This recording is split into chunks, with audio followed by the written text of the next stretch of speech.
Hi, and welcome to Rubles Rambles here at the Maycomer Center. As you can hear, there are birds tweeting in the background, and so just enjoy that while you watch. So, this past week, scientists announced that they have directly detected gravitational waves for the first time. They detected these using LIGO, the Laser Interferometer Gravitational Wave Observatory. So, LIGO consists of two pretty long, like a few kilometer long, perpendicular tubes where they shoot a laser and it gets split into two beams which each go down and then they bounce off and come back, and it can very precisely measure the differences in their arrival times. And so gravitational waves shrink and stretch the distance by a little bit, which I'll explain how that happens a bit later. But so basically that will make one of the lasers arrive a little sooner because it has to travel less distance or a little more distance.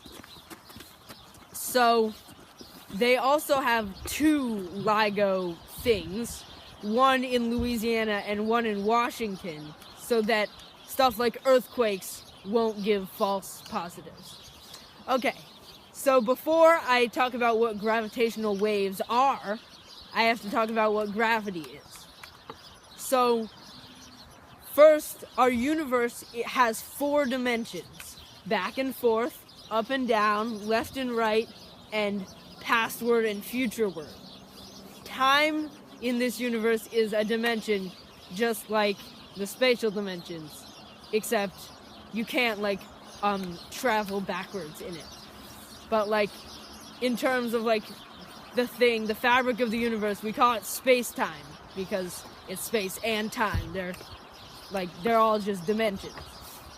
So, if you picture 2D space-time like a trampoline, and then if you put a big 30-pound weight in the middle of the trampoline, if you were to roll a ball on a straight path right next to the weight, it would curve a bit because the trampoline is bent, so it would roll down and then curve around. So the same thing happens with gravity. It bends space-time, and so then objects that would normally follow a straight path follow curved paths instead, and that's why stuff like orbits other stuff. So, yep. So gravitational waves are when space-time,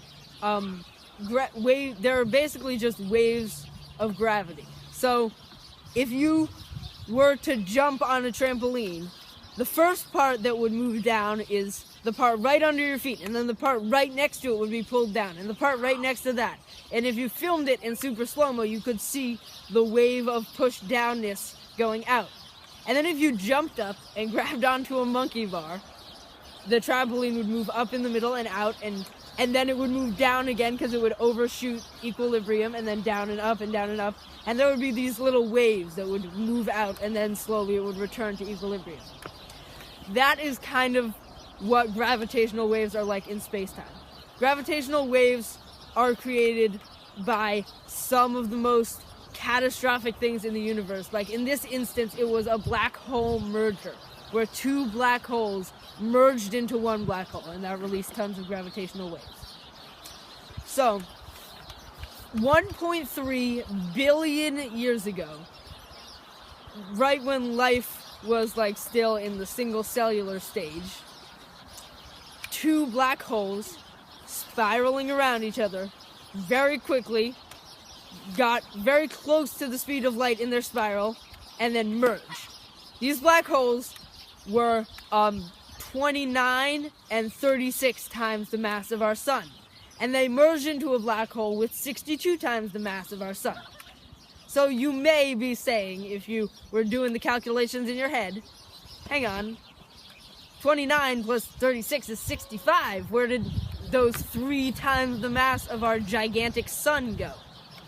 Well, you have probably heard of E equals mc squared, which just means that if I have a gram of mass, that mass is equal to a certain amount of energy. They're equivalent, they're interchangeable, which means that you can convert that much mass into that much energy.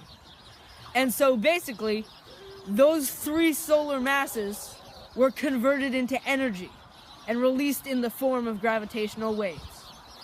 If you're in a swimming pool and you push your hand through the water and make a wave, you are putting the energy from your muscle into the water and then letting it go, and the energy carries a wave of water forward. That is the same principle that's happening, except with black hole mergers and space-time.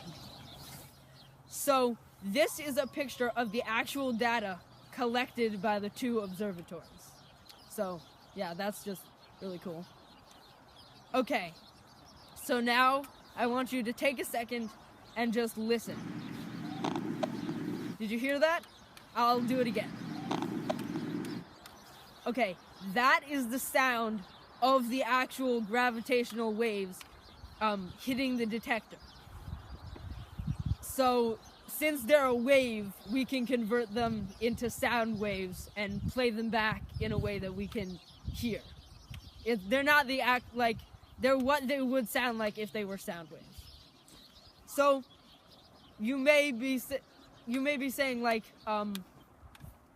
the way I forgot to explain this. The way it makes space-time contract and extend is, if you think about it, if you have a trampoline and it's just flat, you have a certain distance. If you travel a foot on that, it's just a foot. But if you bend it down, if it's bowed, then you have to travel a lot longer. And so since these ripples are like this, they're up and down, but everything, including the light from the lasers, has to travel through the space-time. It means that it has to travel a longer path because it also has to follow the path of the space-time.